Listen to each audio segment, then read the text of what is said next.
Gracias, no,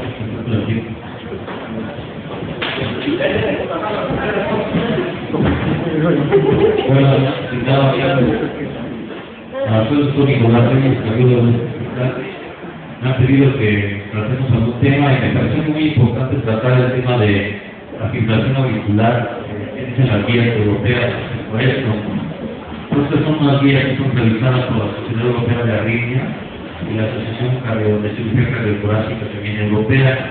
Salió en el 2010, aproximadamente en octubre del año pasado. Aquí, por favor. Antes que nada, quiero mostrarles aquí a la famosa, de que vamos a hablar hoy, es esta arritmia, es la fibrilación auricular. Me paso el otro, por favor. Y este es un electrocardiograma normal. Es como cuando vivía en Estados Unidos, para ellos todos eran mexicanos, fueron chilenos, salvadoreños. Pero ustedes ven que regresa, quizá no se vea mucha diferencia, pero yo les voy a mostrar aquí dónde está la diferencia. La diferencia entre aquí y esta revista son los RS, URS, y son bastante irregulares. De aquí a aquí hay menos espacio que de aquí. En cada uno hay diferentes distancias y además se observan muchas muestritas pequeñas que son las ondas de fibrilación auricular, la que sigue. Mientras que la otra sí se lleva una onda P, un QRS y una onda T. Esto es una línea eléctrica, una onda P, un QRS y así sucesivamente. Esto es como normalmente debe trabajar el corazón. Cuando se pierde la actividad eléctrica en el corazón, se puede formar una arritmia que se llama fibrilación auricular. Es una arritmia de la cual vamos a hablar hoy, que es bastante sencilla. ¿La sigue? ¿Qué es lo que tenemos que hacer? ¿Qué es lo que pasa? ¿Cuáles son los resultados que da la fibrilación auricular? Que genera la fibrilación auricular de forma deleteria. La mortalidad la duplica, incrementa la posibilidad de enfermedad vascular cerebral tanto hemorrágica como isquémica. Las hospitalizaciones también se hacen más frecuentes cuando hay fibrilación auricular. La calidad de vida y el ejercicio también pueden cambiar, pueden reducir muchísimo. Y la presión ventricular izquierda también se puede deteriorar, sobre todo porque cuando la frecuencia cardíaca es muy incrementada, como en el electrocardiograma, puede haber una cosa que se llama taquicardia. El corazón se va haciendo grande, porque siempre está taquicado. ¿Sí? Lo vamos a tratar un poquito rápido porque son muchas diapositivas y me interesa que las veamos casi todas. Las condiciones que predisponen a la fibrilación auricular, aquí me gustaría que durante la diapositiva vayamos pensando en los pacientes que tenemos aquí en el hospital. Vean, son hipertensión, insuficiencia cardíaca funcional 2-4, incluyendo la carga, ataque miocardial, enfermedades valvulares, cardiomiopatías eléctricas, defectos arteriales como la comunicación interauricular, enfermedad arterial coronaria, enfermedad de la tiroides, incluso el hipotiroidismo subclínico, la obesidad, la diabetes mellitus, la enfermedad pulmonar obstructiva crónica y la enfermedad crónica renal. Aquí creo que todos estamos aquí, tenemos que ser dos pacientes son los que tenemos en este hospital. Tenemos una comunidad de pacientes grandes que ya tienen muchas enfermedades crónicas. Aquí sigue. Y entonces hay una clasificación actual de la fibrilación auricular. Anteriormente se llamaba aguda, se llamaba crónica, se le ha cambiado el nombre, ahora se llama paroxística, persistente y permanente. Este es un intermedio. La paroxística es aquella que dura 48 horas. Es un paciente que tiene una arritmia en 24 horas eléctricas. Eso lo llamamos paroxística, se está entrando y saliendo. Cuando esta se hace requerimiento de una cardiovasculación, tanto sea farmacológica como eléctrica, entonces ya le llamamos persistente. Y si esta se mantiene así durante un año, más de un año, entonces le llamamos persistente de la regulación. Y cuando ya más de un año está siempre en fibrilación auricular, ya se le llama fibrilación auricular permanente. Esta es la clasificación actual. ¿Sí? Entonces, ¿qué tenemos que hacer cuando nosotros tenemos una arritmia en donde la veamos en defensas de filtros, en hemodinámica, en cualquier lugar que estemos en nuestro consultorio? Primero tenemos que ver cómo está el ritmo ventricular, qué tan rápido está el paciente, si tenemos que disminuir la frecuencia o incrementarla, porque en ocasiones también están muy radicales. Tenemos que ver también si el paciente va a requerir la anticoagulación. ¿Por qué? Porque tanto una frecuencia cardíaca rápida puede poner mal al paciente como una lenta, como propiamente la enfermedad de fibrilación auricular puede dar embolia. Entonces, de ahí tenemos que saber que el paciente tenemos que anticoagularlo. Y tenemos que tomar la decisión si al paciente lo vamos a mantener en ritmo normal o si le vamos a dar tratamiento también en base a sus síntomas y después tratar el ritmo. Y también tenemos que ver si vamos a tratar la causa que está generando en ese momento la arritmia. Si es un hipertiroidismo, tenemos que enfocarnos a resolver el hipertiroidismo. Porque si nosotros queremos tratar nada más la arritmia, dejamos el hipertiroidismo por un lado, si es una carga isquémica, también tenemos que tratar la causa. Y entonces, ¿cuáles son las anormalidades que están asociadas con fibrilación auricular? Son alteraciones en la matriz extracelular, alteraciones en los miocitos, cambios microvasculares y cambios también de remodelación endocárdica. Todo eso generalmente se lleva a nivel de la aurícula, izquierda o derecha. Y entonces podemos ver que hay fibrosis intersticial, cambios inflamatorios, podemos sacar apoptosis, hipertrofia, todo eso que se genera aquí se genera gracias a todos los padecimientos que tenemos ahí. Aquí sigue, enfermedades crónicas. ¿Cuál es el curso o la evolución natural de la enfermedad? Esto es más o menos como otro tipo de enfermedades in situ. El mejor momento para tratarlo es cuando van empezando, que muchas veces es silente. Después se puede hacer paroxística. De paroxística pasa a persistente. Después de persistente de larga duración y puede llegar a permanente. Lo peor de los casos es que nosotros dejemos que llegue a un estado permanente. Podemos tratarlo en cualquier de estas. Entre más temprano lo hagamos, mejor éxito vamos a tener. Y aquí podemos ver cuáles son los tratamientos que tenemos que dar. Pero si ustedes se dan cuenta, acá, generalmente son cuando se agregan inhibidores de la ECA, inhibidores de los sectores de medicina, y de aquí para adelante todos los pacientes deben tener anticoagulación. Sí, las características lo requieren, ahorita vamos a ver cómo se clasifica eso. Y también una gran proporción tenemos que dar antiarrítmicos, y aquí hay una ventana de cardioversión y otra ventana de ablación, que es lo que hacemos seguir en general. ¿Sigue? Entonces tenemos una cascada. Primeramente tenemos que ver qué vamos a hacer con el paciente. Tenemos que saber si nosotros tenemos fibrilación auricular, vamos al paciente, lo escuchamos y tenemos un ritmo irregular, tenemos que hacer un electrocardiograma, porque es como se les presenta previamente, y ahí vamos a la arritmia. Le podemos dar un score. Después valoramos que el paciente va a tener anticoagulación. ¿Cómo lo valoramos? Valoramos en base al riesgo. También vamos a ver ahorita cómo se va a hacer el riesgo, cálculo. Tenemos que saber si le vamos a dar anticoagulantes orales, aspirina, o no le vamos a dar nada. Entonces, no requiere absolutamente nada del paciente. Y después, no, tenemos que saber si el paciente nada más vamos a mantener la frecuencia de un ácido. Puede que siga en fibrilación auricular, pero con una frecuencia adecuada, que no esté muy rápido ni muy lento, o si nuestra intención va a ser regresar o hacernos al ritmo normal. Eso va a depender también de qué tanta enfermedad tiene el paciente. Y entonces nosotros vamos a poder tratar al paciente con drogas antiarrítmicas o con ablación contra la frecuencia. Y obviamente tenemos que tratar la causa que está generando esta enfermedad. Y también hay que considerar referir a estos pacientes. No todos los centros van a poder hacer todo lo que van.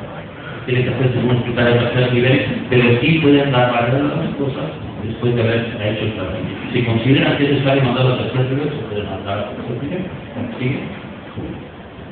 Y tenemos aquí un score de riesgo que existía previamente. Vean, se llama CHART. Cuántos pacientes se evaluaron, cuántos puntos tenían y qué posibilidad tenían de hacer un evento vascular cerebral con un intervalo de confianza del 25%. Vean, los que acumulaban 10 puntos tenían 18.2% de posibilidad de tener un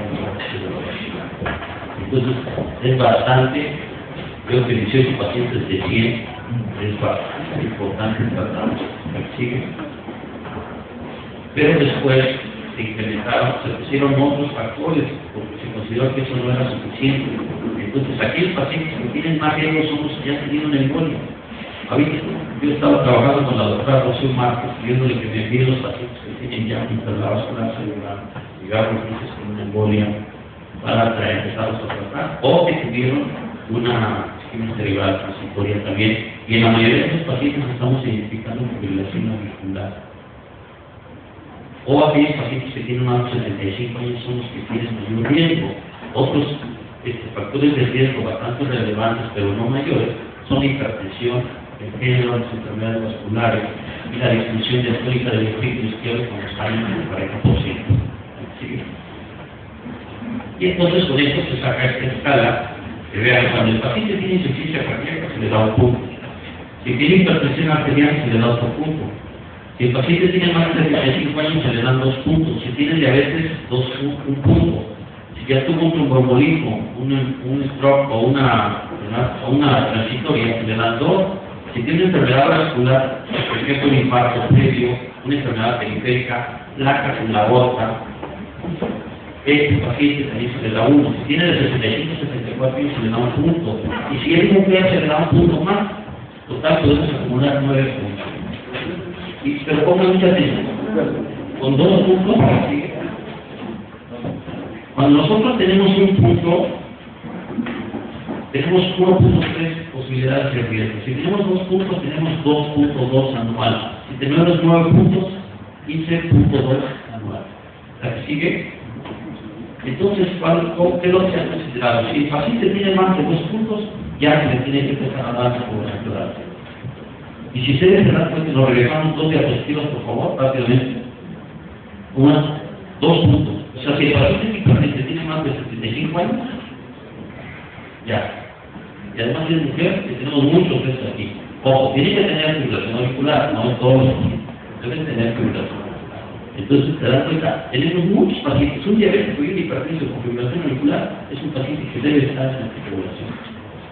Y además ese paciente posiblemente ya tuvo un infarto, ya tiene obstruidas las piernas, en forma parcial, ya hay que explorar, hay que quitar los pulsos y hay que hacerle todo el resto de la exploración física que nos lleve a acumular más funciones. O sea, hay que medirnos el score. ¿Sí? Ahora es donde íbamos. No, sí está bien, perdón. Entonces aquí tenemos, si el paciente tiene 2 puntos, entonces vamos a anticoagular. Si el paciente no tiene 2 puntos, pero tiene más de 75 años, entonces también va a anticoagulación oral, pero esto es con la tabla ajustada. Si el paciente tiene más de 2 factores de riesgo, también, o solamente un factor de riesgo, puede ir a anticoagulación oral o nada. Es decir, con un punto o 0 factores de riesgo, aunque tenga fibrilación auricular, no se le da ni siquiera aspirina. O sea, en esta tierra actualmente se está, la aspirina prácticamente se está dando a un lado. Los centros que los pacientes no se protegen en el embolio cerebral. Si lo quieren proteger, tienen que dar anticoagulantes. Si no, no tiene caso. Que le des aspirina, no le des aspirina, le está dando siempre y cuando el paciente lo tenga ustedes. ¿Sigue? Pero también nosotros tenemos que considerar esto. Hay algunos de los pacientes aquí, y ya visto cuando incluimos a pacientes con este tratamiento, a veces me han mandado pacientes que tienen diverticulitis, han estado sangrando el sangre y tienen que les dar anticoagulantes. No. Hay una escala también que se llama Hasler, que es hipertensión, enfermedad renal, una stroke previo, sangrado, que sean muy lábiles al INR cuando han estado previamente con acenocumarina, con warfarina. En estos pacientes tenemos que tener cuidado. Aquellos que toman mucho alcohol, que tienen muchos tipos de drogas, también tienen más riesgo de sangrado. Entonces, estos pacientes tenemos que sacar, sabemos decir, pues este tiene riesgo de embolia, pero también si no tiene ninguna, te va a sangrar. Entonces es muy importante que nosotros evaluemos cuál paciente tiene la posibilidad de sangrar y ese no lo vamos a poder hacer. ¿Sí? Ahora, ¿qué tenemos que hacer? Cuando nosotros detectamos una fibrilación auricular, tenemos la posibilidad de cardiografía eléctricamente o farmacológicamente. Entonces, ¿cómo lo vamos a cardiografía? Si el paciente tiene menos de 48 horas, se fue al servicio de urgencia, aquí ha estado perfectamente, sintió una arritmia súbita y tiene fibrilación auricular por menos de 48 horas, nosotros lo vamos a anticoagular y lo podemos cardiografía. Si el paciente, una vez que lo cardiografimos, evaluamos que tiene factores de riesgo importantes, entonces le vamos a dar 4 semanas de anticoagulación. Si el paciente no tiene factores de riesgo importantes, entonces no necesita anticoagulación por largo tiempo. Pero nosotros necesitamos también saber que el paciente tiene más de 48 horas, necesitamos hacer un eco transesofágico. Y bueno, aquí en las prácticas también lo importante es que nosotros vayamos evaluando si nosotros como tercer nivel tenemos esto. En el hospital, aquí en cardiología, ya tenemos un buen rato sufriendo con el asunto de transesofágico. Lógicamente, pues no se ha arreglado. Pero si usted tiene a pacientes y yo no lo puedo cargar, ¿por qué? Porque en ocasiones puede tener un trombo pegado en la recuela, es una estructura donde hay muy poca velocidad de flujo. Si le doy un choque eléctrico, que desprende el trombo, pero si no tenía una embolia, pues la voy a hacer. Entonces es muy importante para nosotros saber cómo está la vibración. Eso lo podemos hacer con un eco transesofágico. ¿Aquí sigue? Y de lo mismo, después vamos a evaluar qué factores de riesgo tiene y saber que le vamos a dar una anticoagulación de forma crónica. Y bueno, ¿qué fármacos tenemos nosotros? Tenemos varios fármacos aquí en el hospital, tenemos amiodarona, propafenona no tenemos garlacanal, es decir, aquí nada más tenemos amiodarona, se puede usar 5 miligramos intravenosa, dosis única en 1 hora y después 50 miligramos cada hora. También lo manejamos como 15 miligramos por kilo de peso. A la mayoría de pacientes les tocan 300 miligramos durante la primera hora diluidos y después aproximadamente 900 o 1000 promedio de 70 kilos para 24 horas. Con eso nosotros podemos sacar al paciente con cardioversión farmacológica. Pero también hay que recordar que este paciente le puede dar cerebri y una complicación muy común es la hipotensión o que la frecuencia ventricular sea demasiado lenta.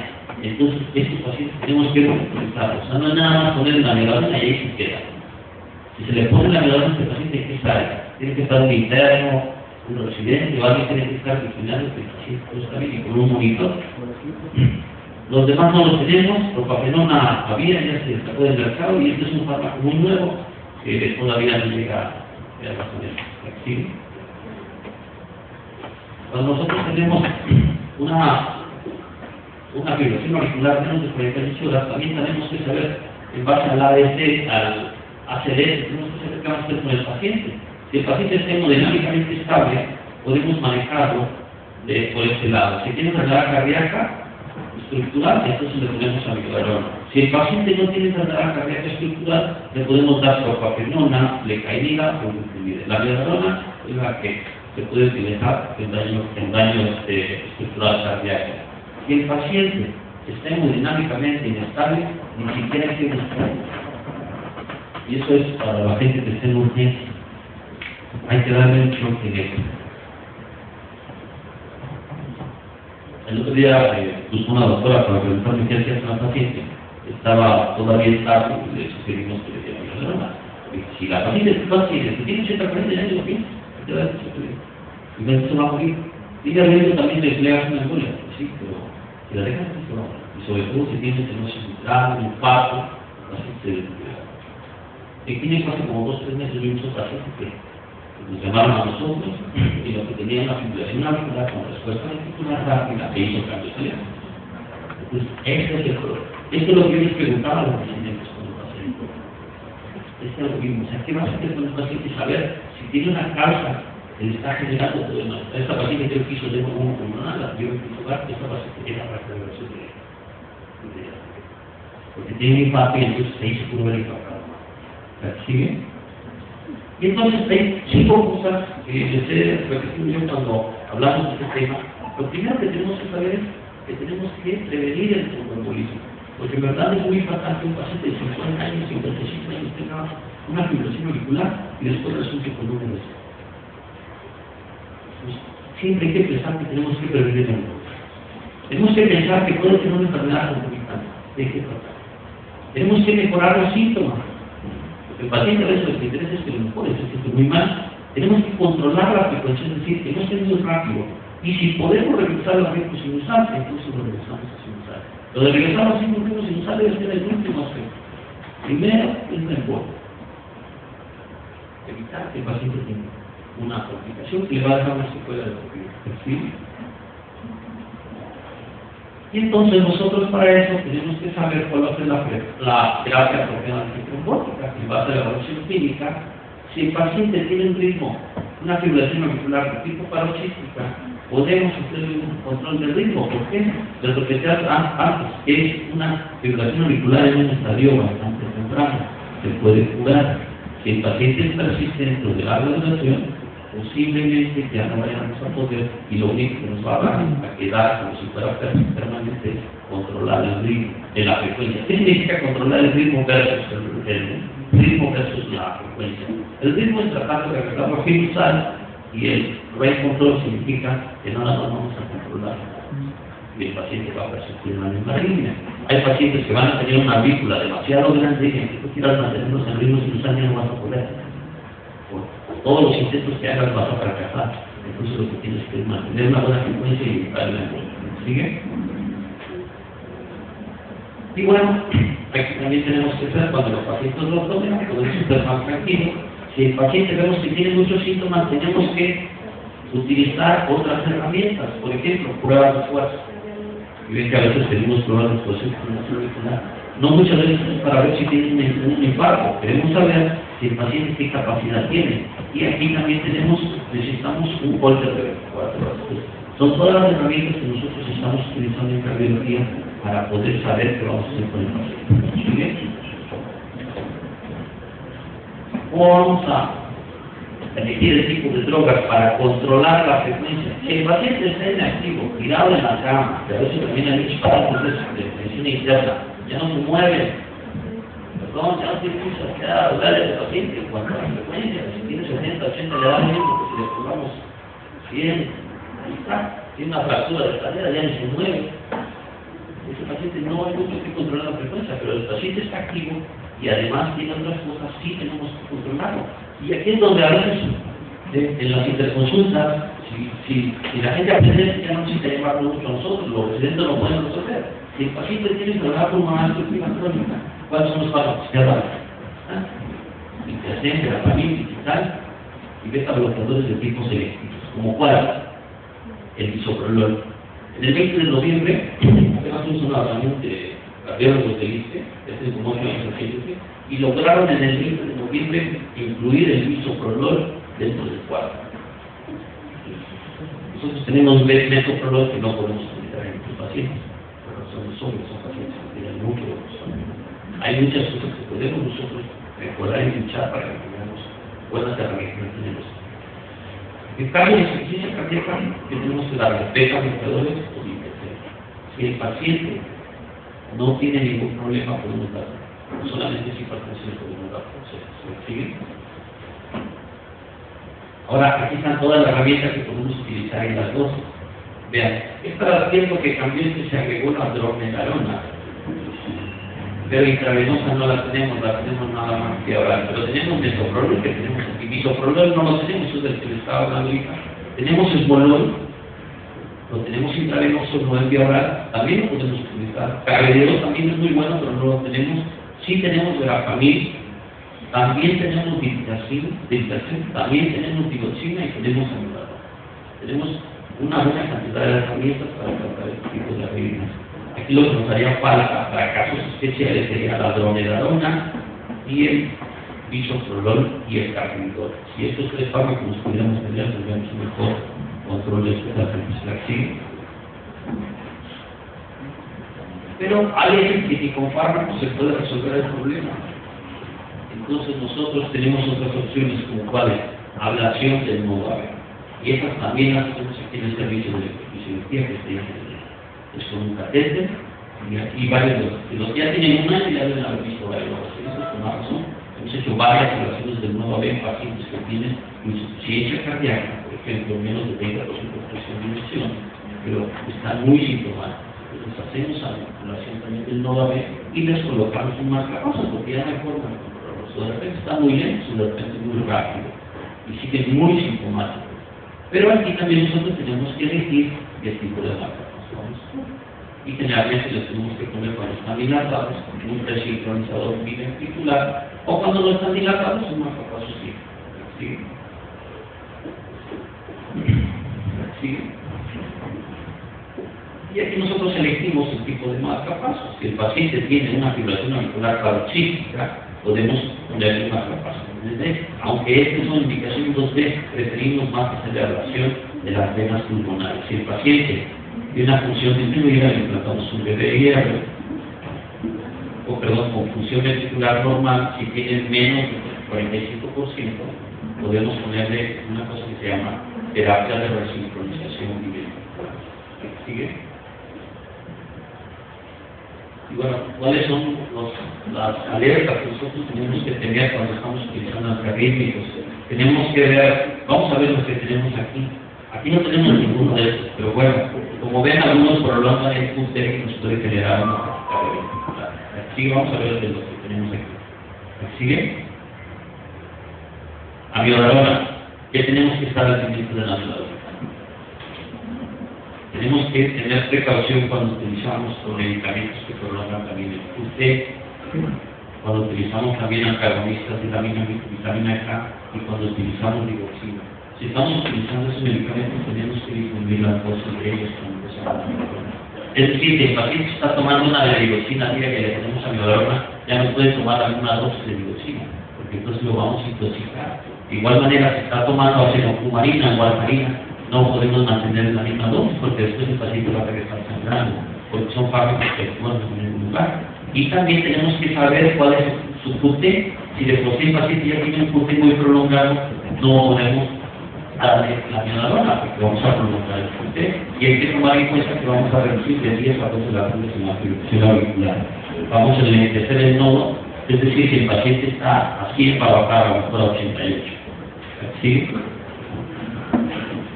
Tenemos este otro fármaco que se llama dronedarona, que es muy bueno.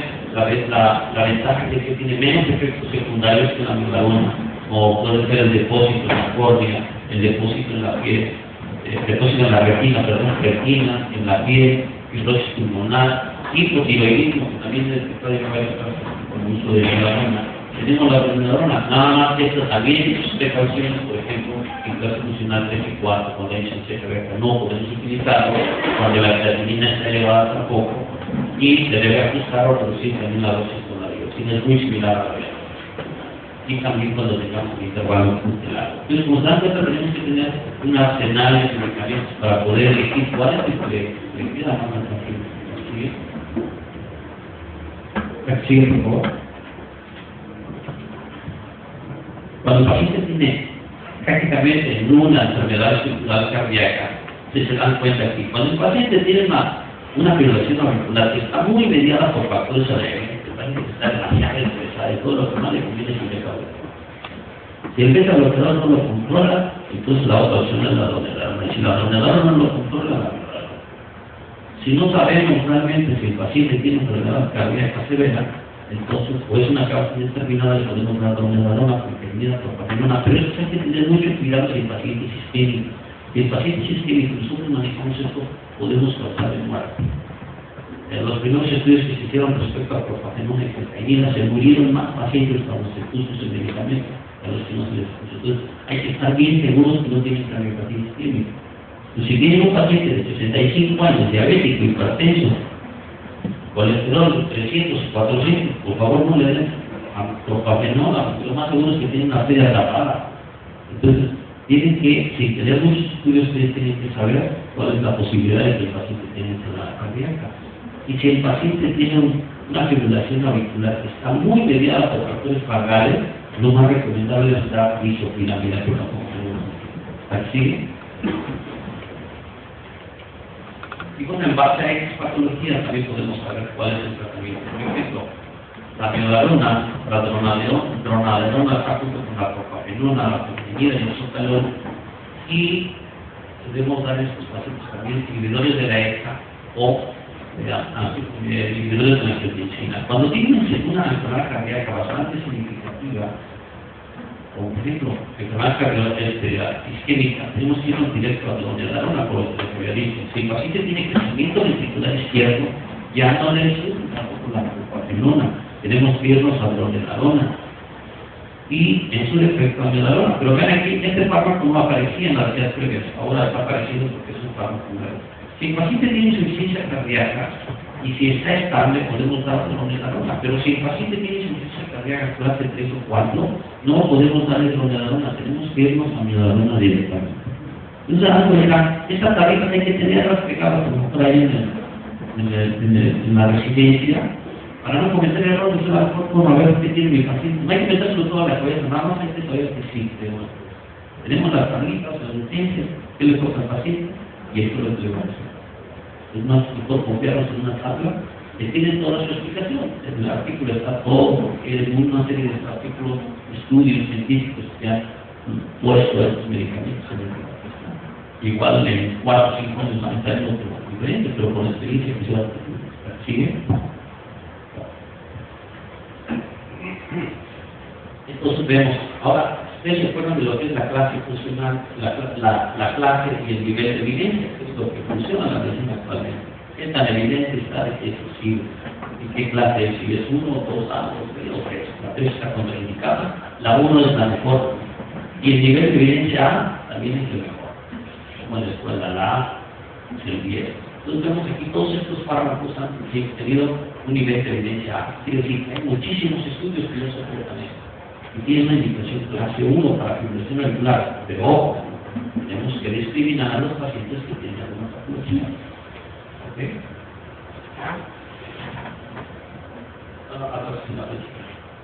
Y la amiodarona es muy efectiva, solamente que tiene muchos efectos tóxicos. Entonces se debe utilizar cuando otros medicamentos han fallado. La amiodarona, quiero decir, está en primer lugar, pero debido a los efectos tóxicos se está cambiando y se está poniendo, si falla, entonces ahora sí la amiodarona.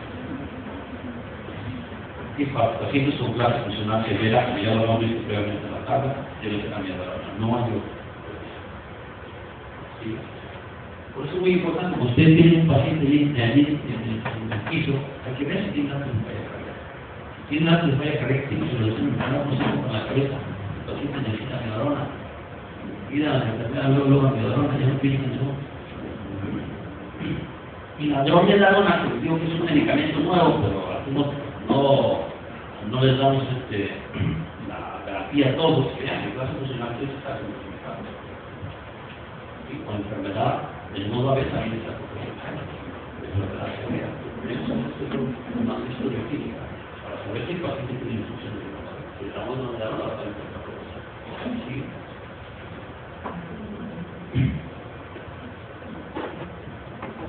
Entonces nosotros aquí, ¿cómo vamos a saber cuáles pacientes van a ablación y cuáles pacientes les vamos a dar tratamiento médico? Vean, cuando el paciente no tiene ninguna enfermedad cardíaca mínima, aquí no es porque se haya degenerado, muchas veces lo que el problema está en que en las venas pulmonares hay actividad eléctrica. Aquí está la aurícula izquierda, hay una vena superior, una vena inferior del lado izquierdo y del lado derecho hay una vena superior y una vena inferior. Es muy común que en la vena pulmonar izquierda haya actividad eléctrica que siempre se hace circulación auricular, nada más que no pasa la aurícula. Y de repente pasa y empieza a hacer circulación auricular en pacientes de 20 años, de 18, de 30, de 40, sin que tenga ninguna enfermedad. Esos pacientes son los que nosotros ahorita estamos diciendo ablación contra radiofrecuencia. ¿Por qué? Porque muy frecuentemente se curan. Entonces los que llaman estar en un medicamento que va curado.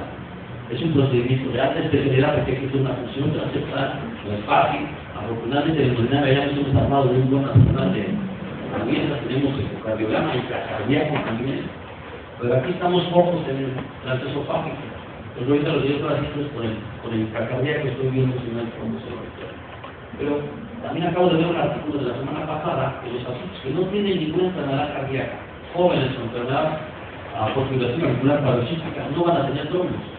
O sea, en esos casos tienen que estar en más que les hagas un ecocardiograma bajo, nada más los tienen que estar lastimando. Además, tú tienes de eco intracardíaco, con el eco intracardíaco puedes ver cómo son los trombosis. Entonces, eso sí hemos avanzado aquí. En verdad, tenemos una muy buena sala de hemodinámica con muchas herramientas. Y si el paciente prefiere no hacerse ablación, ¿por qué el paciente se dice, no, yo no voy a hacer paciente porque también tiene su riesgo? Entonces les damos medicamento y vean, el más indicado es la dronedarona, la fentanila o los fármacos. Y si estos fallan, entonces amiodarona. ¿Por qué? Porque si es un paciente de 30 años, ¿cuántos años lo vamos a tener con amiodarona? Cuando tenga un paciente de 45 años, ya va a tener depósitos en la retina del neuronal, pero no está muerta. ¿Sí? Pero bueno, aquí está la fibrilación, el tratamiento con la relación con radiocatéter de la fibrilación auricular, que es clase 1, o nivel de evidencia B. ¿Por qué nivel de evidencia B? Porque tiene poco, no tiene muchos años que tenemos esas relaciones del mundo epidemiológico, del mundo de la mente. ¿Sí? Es lo mismo, la cosa es relacionada a la fibrilación auricular con ablación, ¿sigue? En ocasiones también existe la posibilidad de hacer ablación quirúrgica. ¿En qué pacientes? En aquellos pacientes que están sintomáticos y que además ya sabemos que van a una cirugía cardíaca. Sabemos que le van a hacer una revascularización coronaria y una fibrilación auricular.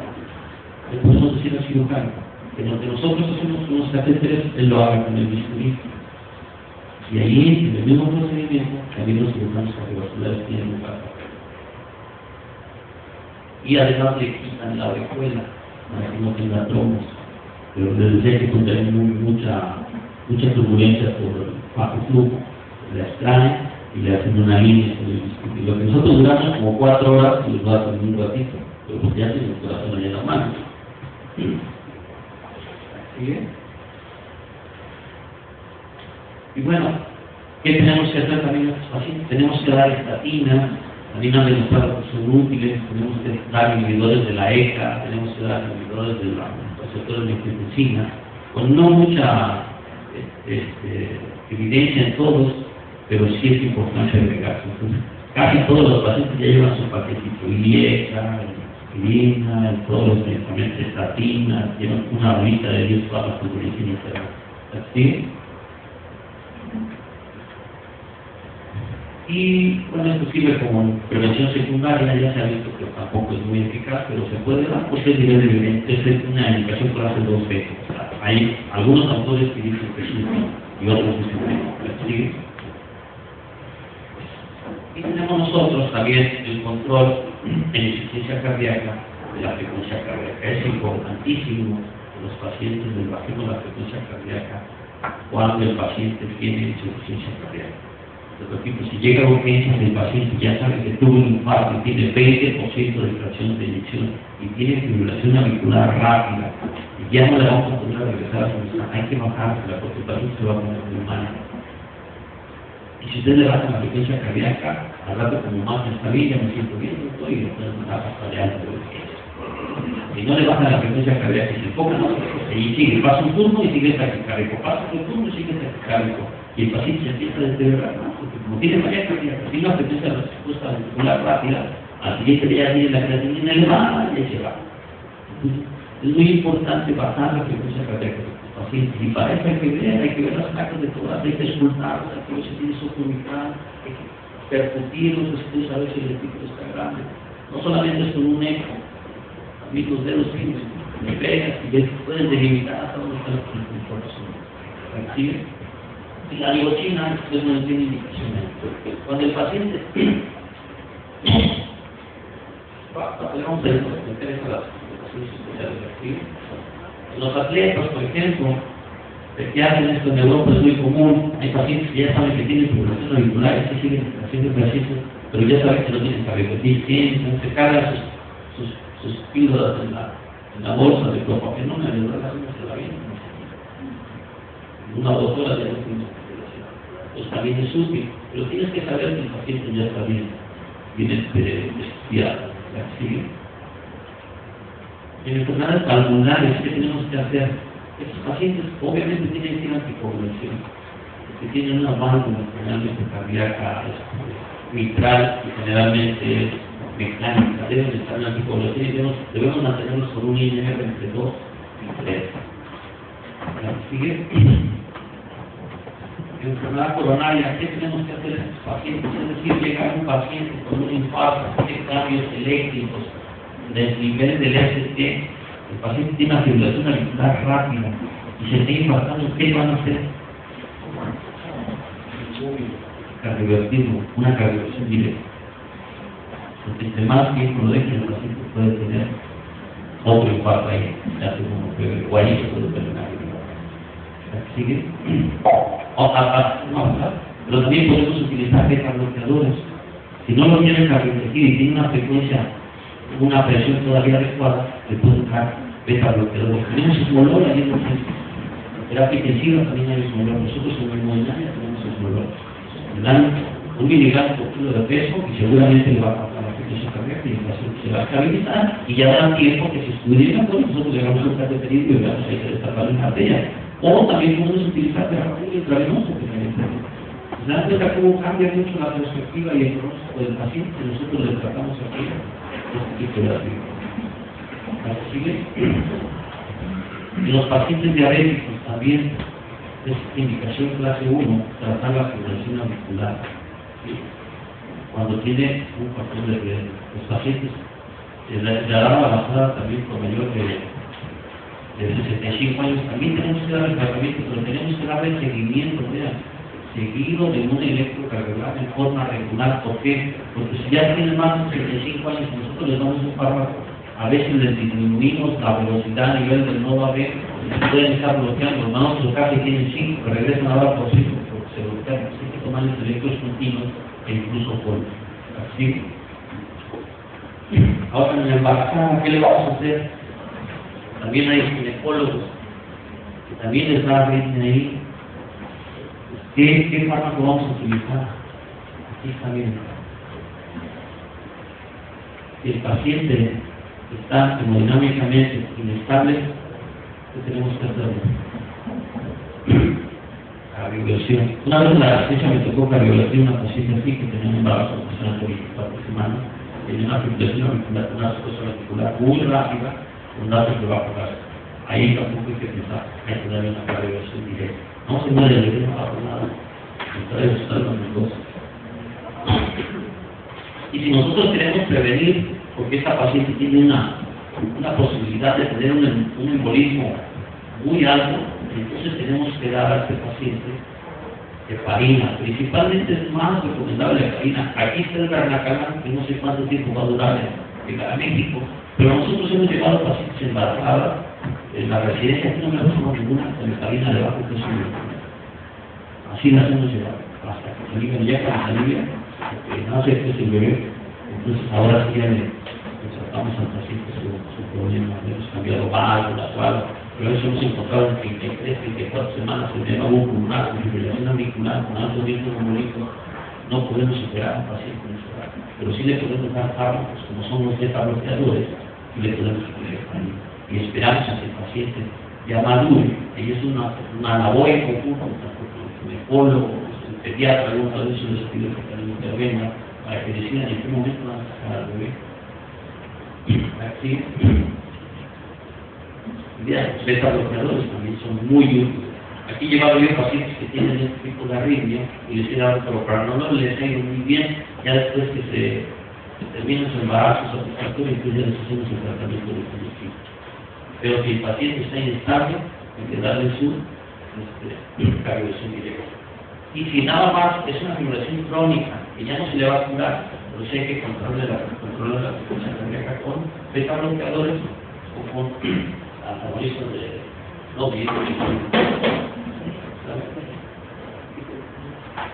¿Sí? Y también esto es muy común en terapia intensiva. A veces el paciente lo opera de una revasculación coronaria y sale con eventos de fibrilación auricular muy rápida.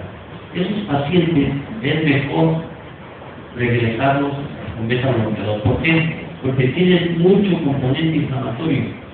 Si tú le das una cardiovasculación ahorita, en 3 horas va a poder estar en fibrilación auricular. ¿Por qué? Porque el derrapado la aurícula está toda la inflamación de la bomba de circulación extracorpórea. Entonces los que roten con terapia es mejor, la indicación es clase 1 con nivel de evidencia A, son beta-bloqueadores. Antes que yo estaba en terapia, nosotros traté de poner esta estrategia ahí y siempre darles beta-bloqueadores. Porque me tocó a mí incluso cardiovascular algunos pacientes ahí y al rato otra vez estaban en fibrilación auricular. Y más si son pacientes que ya tenían una válvula dañada, una mitral, tenían una válvula de 60 milímetros, cuando lo normal son 35, máximo 40, esos pacientes van a fibrilación. no se desplayen mucho en las cardiovasculares, porque nada más le va a estar chamusca. ¿Sí? Y obviamente los anticoagulantes tenemos que evaluar que no hay otras cosas. El hipertiroidismo también lo recomendado es el beta bloqueador. Ahí no hay que revertirlo, porque igual si el paciente tiene la tiroides la saltó y usted da la cardiovasculación hasta otra vez, lo importante es repito, si el paciente está inestable hay que revertirlo. Pero hay que pensar, hacer estudio clínico, si ese paciente tiene antecedentes, si ha tomado la levotiroxina, hay que darle inmediatamente los beta-bloqueadores. Y aquí es una situación muy especial, es muy peligrosa y que puede ser causa de muerte súbita. Los pacientes que tienen Wolff-Parkinson-White, que tienen una onda de masas de circulación auricular, pueden morir. El primer síntoma puede ser muerte súbita. ¿Por qué? Porque tienen una vía accesoria de venticular a la aurícula y no detienen nada los latidos de la aurícula. Cuando hay fibrilación auricular, a través del nodo es un filtro que no permite que pasen muchos latidos. Pero cuando hay una vía accesoria, eso es por una autopista de velocidad, deja pasar a toda velocidad. Entonces hay pacientes que van hasta 300 latidos por minuto con un Wolff-Parkinson y fibrilación auricular. Y ya hacen fibrilación ventricular y muerte. Entonces esos pacientes hay que darles a cardioversión y hay que mandarlos a ablación. Y vean que dicen aquí pilotos, transporte público. En un congreso que estuvo aquí en Puebla de cardiología, estamos discutiendo esto de varias electrocuciones. Es que si no tienes eso, no le hagas nada. Y digo, antes yo no soy de alto riesgo. Una paciente no es de alto riesgo cuando va en el periférico con un camionetón, una joven, y tiene una vía accesoria y le da la taquicardia, no es de alto riesgo. Porque se va a llevar como a 5, 6, 7 cuando le dé la taquicardia ya así. Para mí es alto riesgo. Yo creo que todos los pacientes que tienen un Wolff-Parkinson tiene que hacerse la evaluación antes de que investigue si tiene fibrilación auricular, porque después va a decir que se murió ahora que tenía fibrilación, pero no lo hemos visto. Pues eso no va a ser. Por ahí todas las ondas deltas que vean, mándenoslas por favor. No se las queden ahí. ¿Sigue? Y bueno, en cardiopatía hipertrófica también tenemos que dar anticoagulantes. Prácticamente ya es todo lo mismo en todas las entidades. Tenemos que dar anticoagulantes, tenemos que dar antiarrítmicos, ¿sí?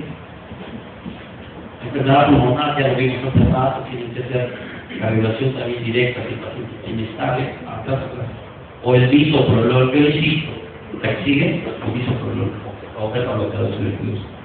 Como conclusión, ¿qué he aprendido yo de esto? Lo que he aprendido es que la fibrilación auricular es una arritmia bastante mortal. Y no solamente que te mate, sino que te deja con secuelas severas. En el INSPE, en el lugar que yo trabajo, tenemos muchos pacientes con esta arritmia.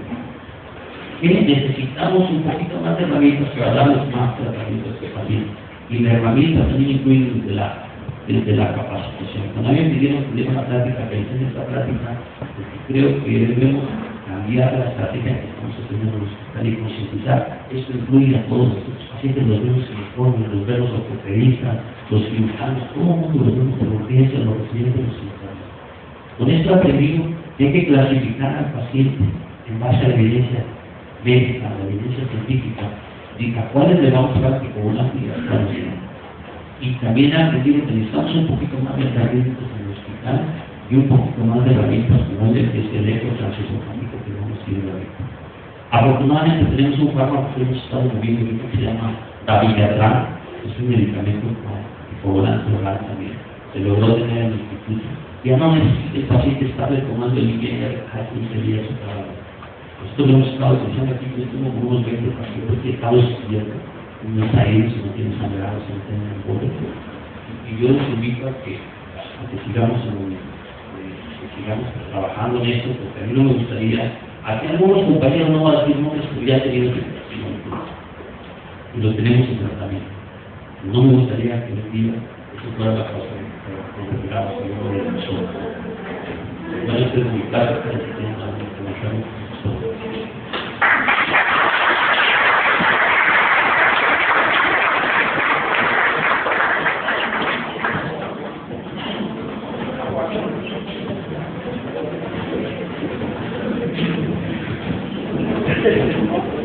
No sé si hay alguna duda o pregunta. vamos a tratar de mandarles vía email precisamente este artículo de las guías para que ustedes también puedan revisar algún tipo de